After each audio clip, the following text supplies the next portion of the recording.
మనం ఎందుకు నియంత్రించబడాలంటే మన యొక్క శ్రేయస్సు కోసం.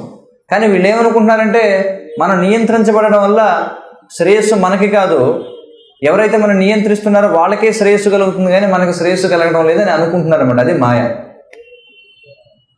కానీ ఎంతగా అయితే వీళ్ళు నియంత్రణలో ఎందుకు ఉండాలని ప్రశ్నిస్తున్నారో అంతగా వాళ్ళు దుఃఖాన్ని అనుభవిస్తున్నారు.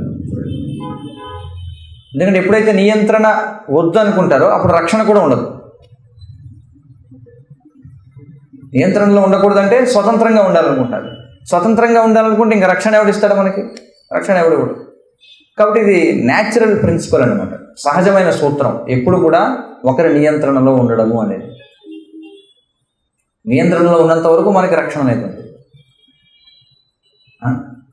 మనం ఏం చేస్తామంటే మన ఇష్టం వచ్చినట్టుగా రకరకాల పనులన్నీ చేసుకుంటాం. మనం అర్థం కదా, మన ఇష్టం వచ్చిన పనులన్నీ చేసుకుని ఏదైనా దుఃఖం వచ్చినప్పుడు భగవంతుడిని నిందిస్తూ ఉంటాం అన్నమాట. చూడండి, ఈ రోజుల్లో చాలామంది అనుకుంటూ ఉంటారు, ఏమండి మేము ఏమీ తప్పు చేయమండి, మేము ఎప్పుడు కూడా ఎవరికి హాని తలపెట్టలేదండి, కానీ మాకు ఎందుకు వస్తున్నాయండి కష్టాలన్నీ అంటారు. చూడండి, అంటే ఎవరికి హాని తలపెట్టకపోవటం అంటే, ఈ రోజుల్లో హాని తలపెట్టకపోవటం అంటే ఏమిటంటే ఇతరుల యొక్క ఇంద్రియ భోగానికి మనం అడ్డు తగలకపోతే అదే ఇతరులకి హాని తలపెట్టకపోవడం అనుకుంటారు అనమాట. చూడండి, అదే కదా, ఏదో ఆదివారం మా కోడి మేము తింటున్నాం, మా చేపలు మేము తెచ్చుకుంటున్నాం, మా రొయ్యలు మేము తింటున్నాం, ఏదో నా సిగరెట్ నేను కాల్చుకున్నాను దూరంగా వెళ్ళి, నా టీ కాఫీ నేను తాగుతున్నాను, ఎవరిని ఇబ్బంది పెట్టడం లేదు, నా వ్యభిచారం మీద నేను చేసుకుంటున్నాను, చక్కగా ఎక్కడో చెట్టు కిందకు వచ్చి నా పేకాట అయితే నేను ఆడుకుంటున్నాను, నేను ఎవరికి హాని చేశానండి అంటాడు ఎవడన్నా అడిగి. కానీ నాకెందుకు వచ్చిందండి, క్యాన్సర్ వచ్చిందండి నాకు, లేకపోతే మా అబ్బాయికి ఏమో యాక్సిడెంట్ అయిందండి, లేకపోతే ఫలానా వాడు పోయాడండి, వాడికి అదే అయిందండి ఇదే అయిందండి అంటారు. లేకపోతే మనసు చాలా ఆందోళనగా ఉందండి, అసలు మేము ఎవరి జోలికి వెళ్ళమండి మేము అని చెప్పి అంటాడు. మా ఇంద్రియ భోగం మేమే చేసుకుంటామండి, ఇతరుల ఇంద్రియ భోగం పోలికి అసలు మేము వెళ్ళమండి అంటాడు. అదే కదా, ఈ రోజుల్లో ఏమిటి పాపం చాలా మంచివాడు అంటే ఏమిటి చెప్పండి? సమాజంలో మంచివాడు అంటే ఈ రోజుల్లో నిర్వచనం ఏంటి చెప్పండి? ఎవరిని మంచివాడు అంటారు? ఎవరిని మంచివాడు అంటారంటే వాడు మాంసం తింటాడు చక్కగా, వాడు ఏదో తింటాడు, మందు తాగినా కూడా ఎవరిని డిస్టర్బ్ చేయడు అనమాట. వాడి గదిలో వాడు కూర్చొని లేకపోతే ఎక్కడికో వెళ్ళి తాగుతాడు కానీ అల్లరి చేయడు. చూడండి, అర్థం కదా. అంటే ఈ రోజుల్లో తల్లిదండ్రులు వీళ్ళు కూడా ఎలా తయారంటే వీళ్ళు ఏమంటారంటే, అంటే అందరూ తాగుతున్నారండి, తాగడం తప్పే ఉందండి, కానీ అల్లరి చేయకూడదు కదండి రోడ్డుకి వెళ్ళగా అని చెప్పి అంటాడు. అదే కదా, తాగడం తప్పు కాదట, కానీ తాగి అల్లరి చేస్తే తప్పు. అర్థం కదా. కానీ అసలు వాళ్ళు చేసిన తప్పు ఏమిటో వాళ్ళకి తెలియదు. ఎందుకంటే శాస్త్రోక్తంగా ఎవరో జీవించడం వల్ల మంచి చెడు అనేది ఎలా నిర్ణయించాలంటే మన యొక్క దృక్పథాన్ని బట్టి కాదు, మంచి చెడు అనేది శాస్త్రాన్ని బట్టి మనం నియంత్రించాలి. కానీ వీళ్ళు ఏమనుకుంటారంటే నిర్దిష్టమైన తప్పు కానీ నిర్దిష్టమైన ఒప్పు కానీ లేదనుకుంటారు. అంటే రైట్ అండ్ రాంగ్ అనేవి ఫిక్స్డ్గా లేవనుకుంటారు. అంటే రైట్ అండ్ రాంగ్ అనేవి జనుల యొక్క ఆలోచన విధానాన్ని బట్టి మారిపోతూ ఉంటాయి అనుకుంటారు. చూడండి, అంటే సమాజంలో ఇతరులందరికీ ఇబ్బంది కలిగించనిది మంచి, సమాజంలో ఇతరులకు ఇబ్బంది కలిగించేది చెడు. ఇది వాళ్ళ యొక్క నిర్వచనం. కాబట్టి జనులు వాడికి వాడే మంచి చెడులను సృష్టించుకొని ఆ ఊహల లోకంలో వాడు ఊరేగుతూ ఉంటాడు. కానీ ప్రకృతి నియమాలను అనుసరించి వాడు పనిచేయడు. కాబట్టి ప్రకృతి వీడిని శిక్షిస్తుంది. అప్పుడు వీడు మేల్కొని ఏమంటాడంటే నేనేం తప్పు చేశానంటాడు. చూడండి, అందుకే మా దగ్గరికి చాలామంది వస్తుంటారు అనమాట, మాకు ఆ దుఃఖం ఉంది ఈ దుఃఖం ఉంది అని చెప్పి అంటుంటారు. సరే మీరు 4 నియమాలు పాటిస్తున్నారా అని అడుగుతాం. 4 నియమాలు, మాంసం తింటారా? తింటామండి, వారానికి ఒకసారి తింటామండి అని చెప్పండి. టీ కాఫీ తాగుతారు. టీవీ చూస్తారా? చూస్తామండి, టీవీ చూస్తాం. పెద్ద ఎక్కువ సౌండ్కి కూడా పెట్టుకోమండి, మేము తక్కువ సౌండ్తోనే చూస్తామండి. సినిమాలకు వెళ్తామండి మేము చక్కగా ఏదో అప్పుడప్పుడు కుటుంబం అందరితో కలిసి సినిమాకి వెళ్తామండి అంటాడు వాడు. చూడండి, మరి ఇవన్నీ శాస్త్రం తప్పు అని చెబుతుంది, అదవుతుంది కదా. మరి అసలు శాస్త్రం అంటే నీకేమిటో తెలియదు, దాన్ని అనుసరించి నువ్వు జీవించడం మానేసి నువ్వు కల్పించుకున్నటువంటి తప్పు పనులను సృష్టించుకొని దాని ప్రకారం నడుస్తున్నాను, నాకు ఎలా జరిగింది అంటే ఇది మూర్ఖత్వం అనమాట. చూడండి, దొరుకుతుంది కదా. కాబట్టి ఏది మంచి ఏది చెడు అంటే మనకి నిర్దిష్టమైన మంచి ఉంది, నిర్దిష్టమైన చెడు ఉంది. మంచి చెడులు అనేవి వేరియంట్స్ కావన్నమాట, అవి ఫిక్స్డ్ ఫ్యాక్టర్స్ అవి. మరి ఎక్కడి నుంచి తెలుస్తుంది మనకి దాని గురించి అంటే శాస్త్రాల నుంచి తెలుస్తుంది.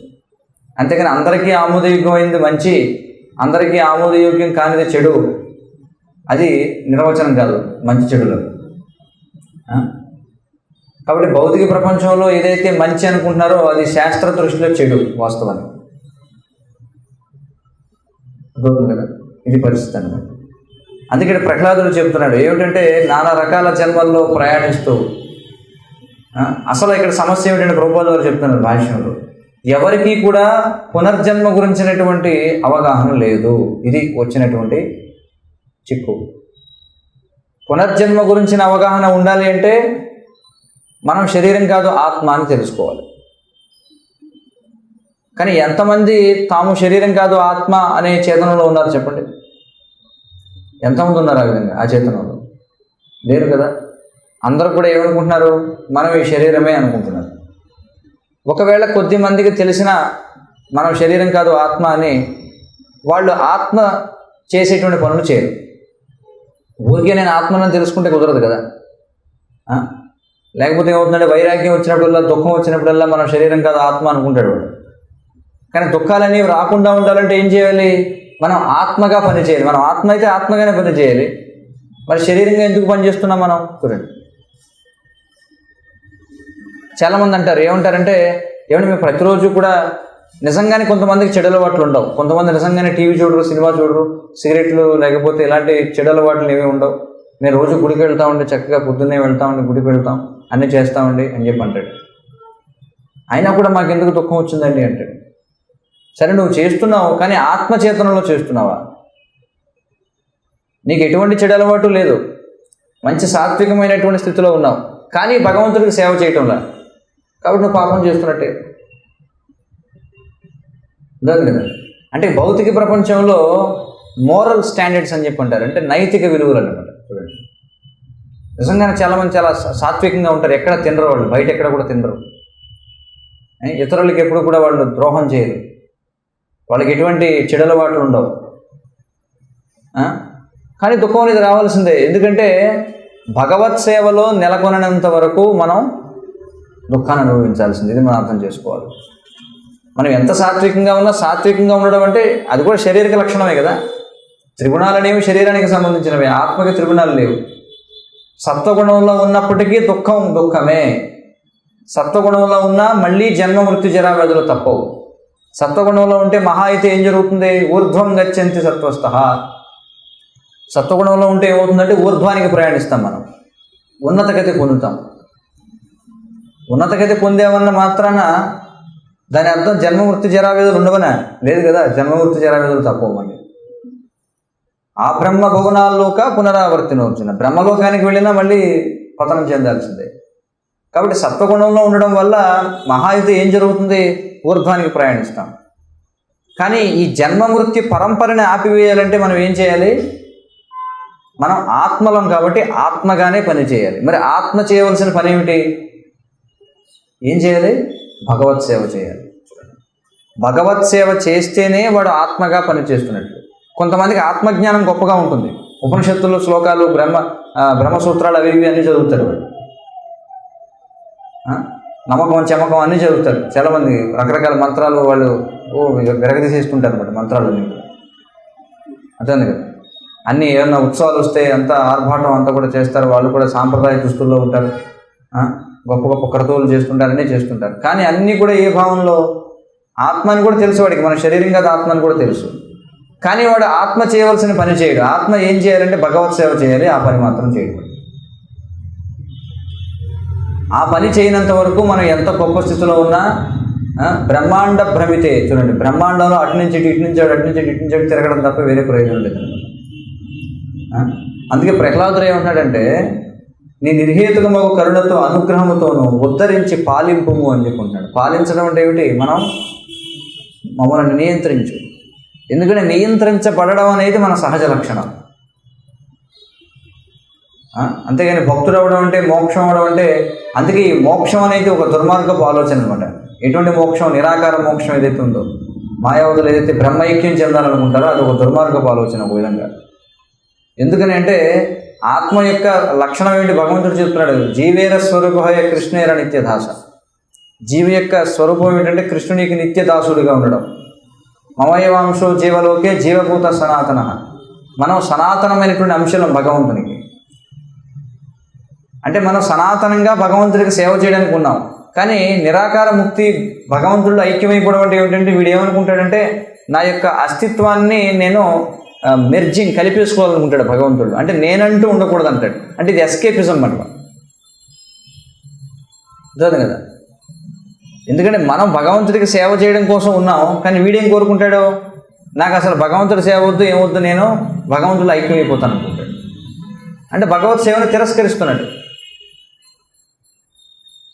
అర్థవుతుంది కదా? అందుచేత అది వైష్ణవులు అయిన వాళ్ళు ఎవరైతే ఉన్నారో వాళ్ళు అలాంటి సాయుధ్య ముక్తి అంటారు దాన్నే. ఆ సాయుధ్య ముక్తి అంటే భయపడతారనమాట. అర్థవుతుంది కదా?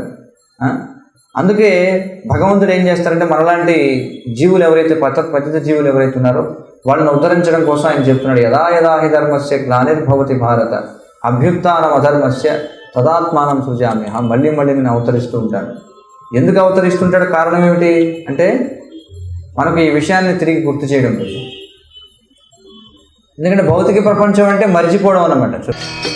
హరే కృష్ణ హరే కృష్ణ కృష్ణ కృష్ణ హరే హరే హరే రామ